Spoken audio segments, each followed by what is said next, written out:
There we go. Picks from Joe's, everybody. Picks from Joe's. I don't even know what the hell week this is. This is I don't know, week 9, week 10. I don't know. The college football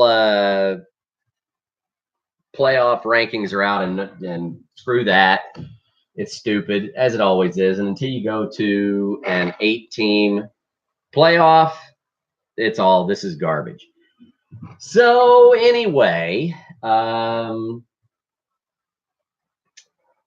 let's have a quick shout out to Pistols Firing for really kind of stepping in the goo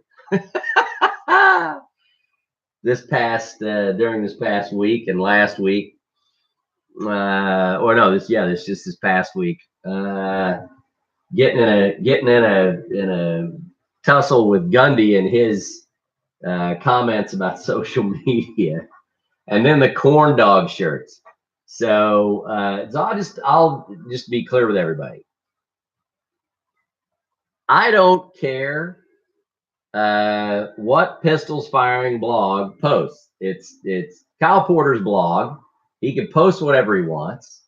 And I give props to the dude for building a website that is a revenue producing thing for him. He's got freaking sponsors, and he's managed to get himself credentialed at Oklahoma State. And I know there's a lot of folks out there going to say, "Oh, big freaking deal." That's no short thing. That's no small thing to accomplish, especially when he was reviled by the athletics media folks over there and the athletic department. He was reviled going back to like 2010, 2011 when he was first getting going. So props him for doing that. And if he posts something on the damn site that I don't like, either I can ignore it, I can make a comment about it, say I don't agree. But for Christ's sake, folks, stop with this. Oh, you suck. You're terrible. Come on, please. That's, just say you disagree with it and give your reason why you disagree with it, right? They did the corn dog shirts. I thought it was a little much. And then after some Slack chatter with our group, obviously the NCAA using players' likenesses and their numbers, that's not shocking that got taken back pretty quick. But I mean, you can go all the way back to the Clint Shelf choo-choo days. We could have a whole video audio about that on itself, but that'd be a waste of time. Now, comment about social media. I don't care that Gundy doesn't give a rat's ass. I think it was funny. I don't think he's doing himself any favors. But that being said, he could give a shit what I think about it. He makes that clear, every week. I think it's weird that he says that, and then he turns on and talks about, well, people were saying we need to run corn dog more, and so we did. Really? Because Twitter's where that's being talked about, and the newspaper and the radio. So whatever. Gundy's half troll when it comes to media relations and just public relations. He's half troll.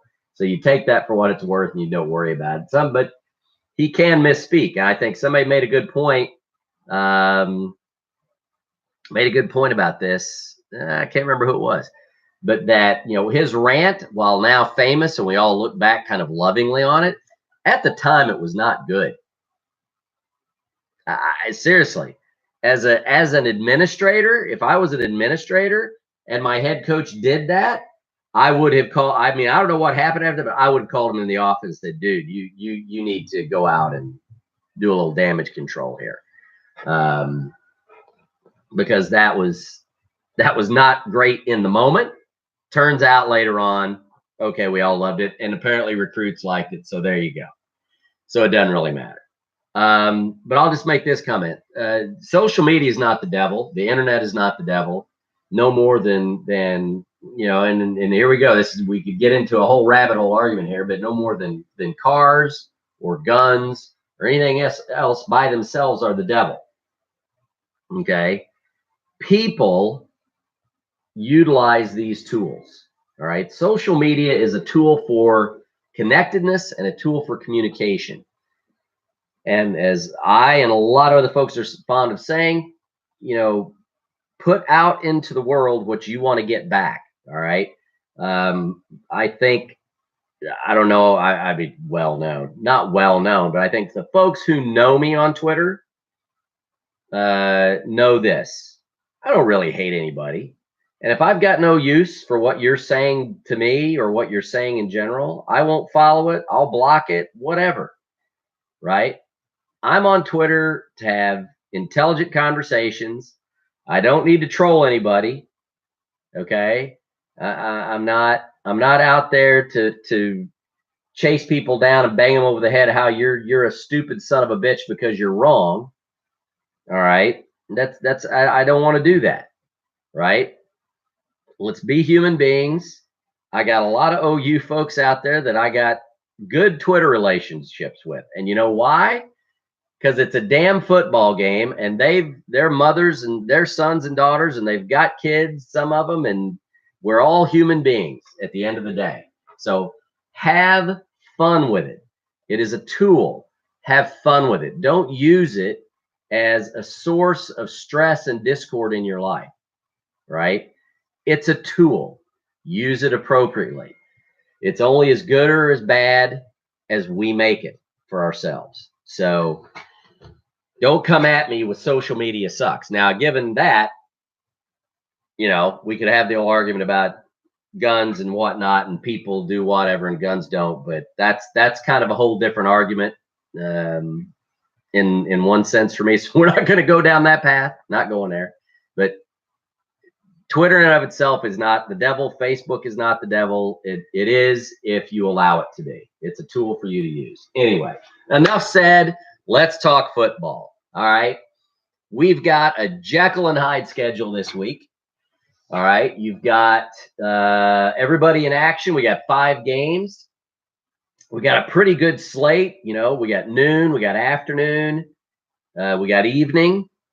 The both noon games, I think, for the general public are shit games. You got Iowa State at Kansas, and then you've got OSU at Baylor, which we'll talk about more in a bit. Then you've got West Virginia, Texas, huge game. You've got Kansas State at TCU, shit game. Then you've got OU at Texas Tech, huge game at night. So let's start with the other noon game, which right now does not say anything about TV. So that may be one of your off-brand Fox Sports channels. I haven't checked here to see what it is, but a lot of times those off-brand Fox Sports deals will show up on MSG or Sports New York. Up here in Connecticut, we're tied to the metro New York City area TV stuff. So that's probably going to show up on one of those channels up here. And that game. All right, Iowa State, you've been Big Daddy. You got us in Stillwater. You've nipped a couple of people in Ames. Now you're going back on the road at Kansas. I would fully expect Iowa State to handle this game. I think Kansas is lucky if they score more than 10 points. I think it'd be a fluke. I think Iowa State gets after them. Iowa State by 14.5. I think that's low. I would take Iowa State and give the points. Over under 46.5. I might actually go the under here because I think I could see like a 35-7. I could see like a 35-7 type of a game. So I think maybe the under. I'm leaning under, but I definitely would take Iowa State and give the points. Maybe Kansas is feeling confident. They're at home. Maybe 1,200 fans show up instead of 700. But I think Iowa State I think their defense gets after Kansas, period. But that obviously is a shit game. So we had 2 afternoon games. The other shit game, afternoon game, 3:30 p.m. Eastern on Fox Sports 1.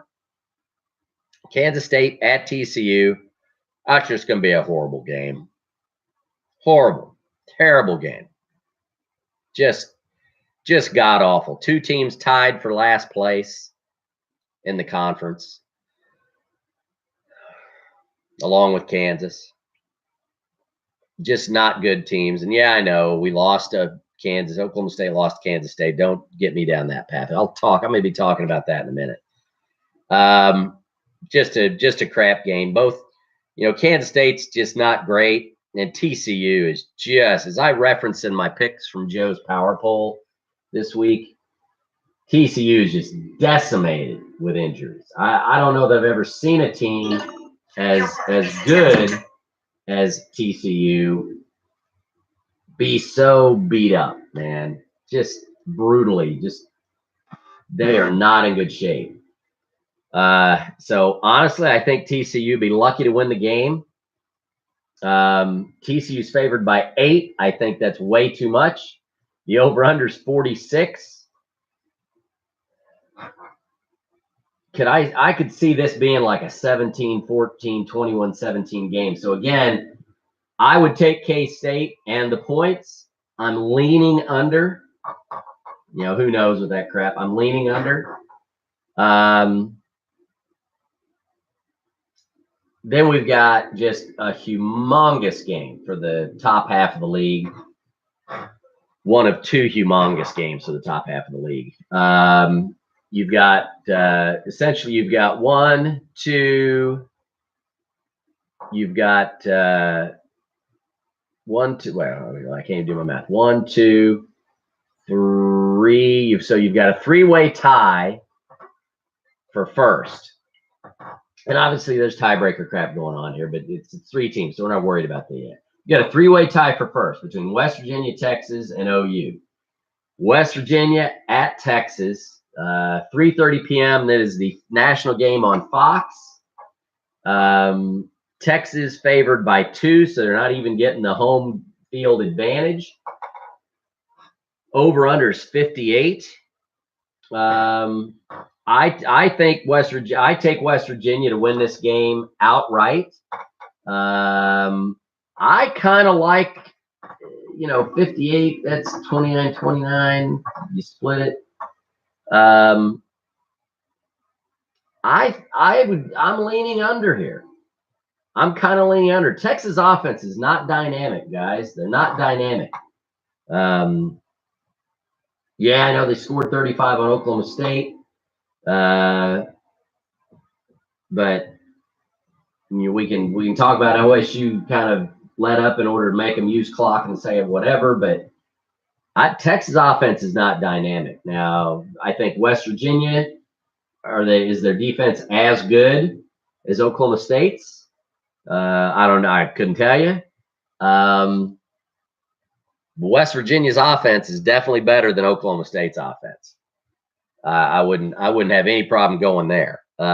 So I pick West Virginia to win this game outright, coming off a blowout of Baylor. I think they have the ability to. I think they'll pay attention to what OSU did successfully. So I would say West Virginia win it outright. I don't know, that over-unders. I don't like it. Don't like the over-under. Doesn't feel obvious. Not even really. Maybe I'm leaning a little under, but I don't like it. Don't like that over-under at all. I'd probably stay away from it, but I would definitely take West Virginia.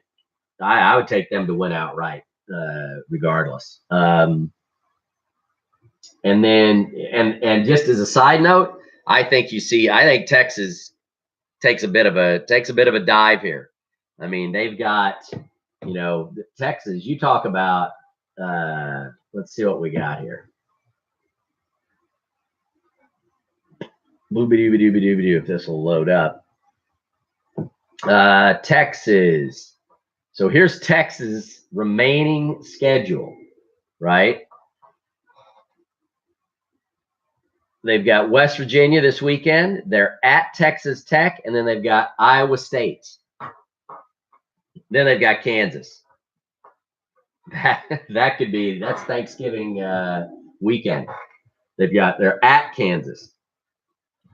That could be interesting. But two of these three are at home, obviously. West Virginia at Texas Tech and Iowa State. You've got three good football teams you've got to play in the next 3 weeks, and you just got run around the field a little bit by Oklahoma State. Okay. So this. I mean, the Longhorns could go from, hey, are we back, to they could really quickly fall into the middle of the conference just like that. I mean, that wouldn't surprise me at all. And the biggest reason is their offense. Their offense just is not a big threat unless you're playing a defense coached by Mike Stoops. That's the story for another day. So then we go to our night game, which is another huge game, 8:00 Eastern time, ABC national TV, OU at Texas Tech, Lubbock. Is it AT&T? What do they call that place? Is it AT&T? Not AT&T Stadium. The hell is the name of their stadium? Jones AT&T Stadium. Yeah. That I just think is a huge game. Oklahoma favored by 13.5. Over under is 77.5. I'm leaning over there just because I think one of those teams puts 50 on the board. Thinking it's OU. One of those teams puts 50 on the board, and if they do, the other team I'm pretty confident is going to put 30 on the board at least. So I might go the over there. I'm leaning over. OU by 13.5. I hate that line. That in a high scoring game. High scoring game is a lot of touchdowns. It's really easy for somebody to be hanging in there close, and then somebody scores a touchdown at the end of the game to kind of salt it away, and then the other team's trying to throw it downfield, and it doesn't. I don't like that line. Hate that line. Hate it. But I might lean the over on that. Pretty big game. OU, if you think about it, if West Virginia beats Texas, OU can put themselves back in the driver's seat, okay, to get to the Big 12 title game, awaiting a showdown with West Virginia. OU, also has an interesting schedule here. Now, they've got what most folks would argue that they've got a fairly easy schedule going out, because you got at Texas Tech, which is a tough game, and you're going to close the season at West Virginia. Okay, so this West Virginia game against Texas gets really big, right? Gets huge. Because think about this. If West Virginia loses to Texas, right? No, that's right. No, forget that. Let me just do the math here. So West Virginia loses to Texas. Texas sitting at 6-1. No. West Virginia beats Texas. Okay. West Virginia beats Texas. Now West Virginia and OU finish the season. Okay. OU wins, and let's say both teams run the table. Okay. At that point. So now so either way, if West Virginia beats Texas, okay, the only way Texas gets into the championship game, assuming all things stay equal, right? At that point, let's assume teams win out. Only way Texas gets in the championship game is if West Virginia beats OU at the end, right? Because then Texas owns the head-to-head tiebreaker. If OU beats West Virginia, Texas is out, and OU is going to turn around and play West Virginia again the next week. Okay, because obviously West Virginia would own the tiebreaker there. Now, the other way around, if Texas beats West Virginia and they run the table,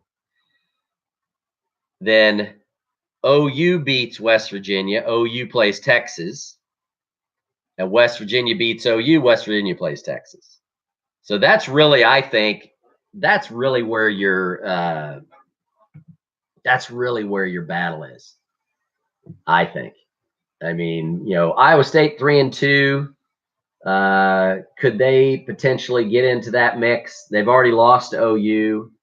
They did beat West Virginia, so you've got that tiebreaker stuff looming out there. They still got a game with Texas. So I think this is setting up for just a really fascinating stretch run here for the Big 12. Really fascinating stretch run. Because you've got Iowa State and Texas Tech, right? Iowa State and Texas Tech lurking with 2 losses, with the chance to do something. Now, Texas Tech, obviously they've got OU, so that could hurt them. I mean, 3 losses is not going anywhere unless just crazy shit starts happening. But anyway, huge game. Hate the line. I'd stay away from the line, but I'd bet I might take the over on the over-under on that. So I got Iowa State. Iowa State, I would take Iowa State, lay the points. I'm leaning under. West Virginia outright to win. I hate that over-under. It's like right in the wheelhouse, so I would stay away from the over-under. Kansas State at TCU. I would take K-State in the points. I don't know about winning, but I would take K-State in the points. And I'm leaning under with that. And then OU Texas Tech. I would stay away from the line, the 13.5. I hate that, but I would lean over on that game. And last but not least, for most folks, it's a shit game. But obviously, for Oklahoma State folks, it's not. And we really don't care what Baylor fans think about it. Oklahoma State at Baylor. OSU is favored by 7.5, so let's say a touchdown. Over/under is 67.5, which I find pretty interesting. So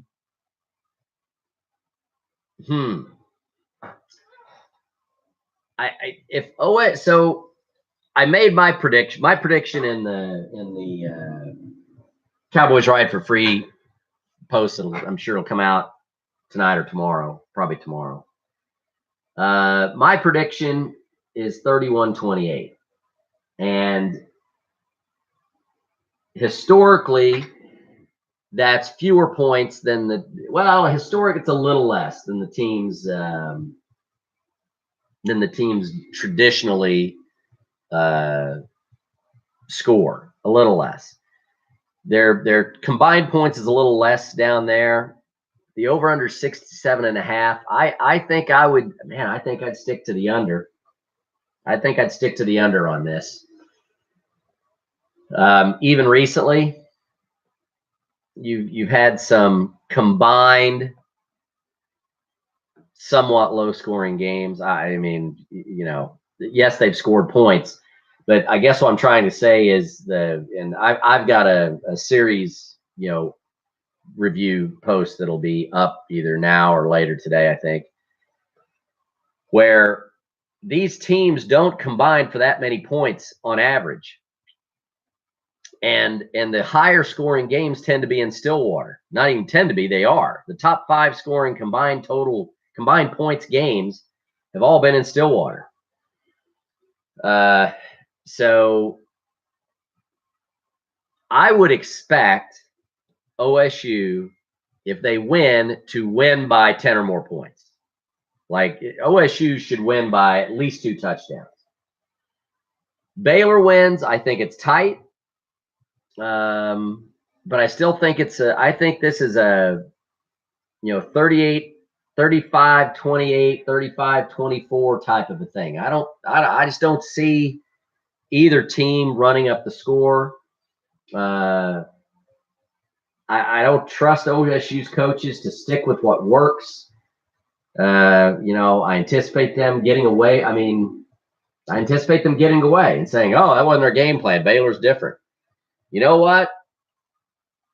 If you want to tweak what you're doing, if you're using two-back sets with great success, keep using a two-back set. Tweak it. If Baylor's running a four-man front versus the tight three Texas is running, don't get away from what has worked.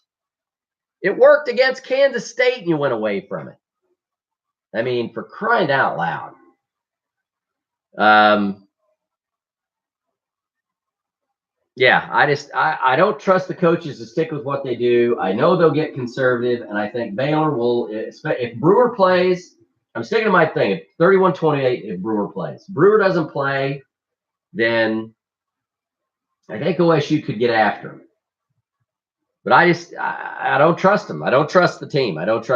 We beat Texas, looked good doing it. I'm not jumping on the bandwagon here like I did after Boise State.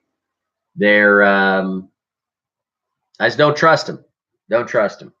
Not consistent. And especially the coaches with how they handle their game plans, I don't trust them. So I'm predicting 31-28 OSU wins, more stressful than it needs to be. A couple of things on this. I think Philip Slavin made a great point on the last podcast talking about the Baylor preview with Joel, where he said he still doesn't know who this team is, right? Is this the team that we saw against Boise State and against Texas, where they were able to run the ball, where they were able to hit all the short and intermediate passes, and they let Corndog throw darts, okay? Pull out the occasional weird directional formation, whatever? Or is this the team like against K-State who looked totally listless? There was no fire. Iowa State, where, they scored points, but they had a lot of unsuccessful offense in that game. It was hit or miss, and the defense was not good. Or Texas Tech, where the offense just went completely out the window. Kansas doesn't count. So we don't trust them. We don't trust the consistency, and we frankly don't trust the game planning with the coaches. Probably. So I'll say OSU wins, but I think it's a lot closer than we need. Oh, and the other thing, guys, I'm going on the record right now that unless, knock on wood, unless something happens to Taylor Cornelius, you will not see one of the other two quarterbacks this season. Will not. Only way one of two ways you see him. One of two ways. Cornelius gets hurt. OSU is getting blown out. Okay? That's it. It's the only way you see him. You're not seeing him. Gundy ain't going to play him. He's stuck his foot in the ground. He's maintaining, red shirt, which now at this point doesn't matter. But I think if you made some decision to float them out there,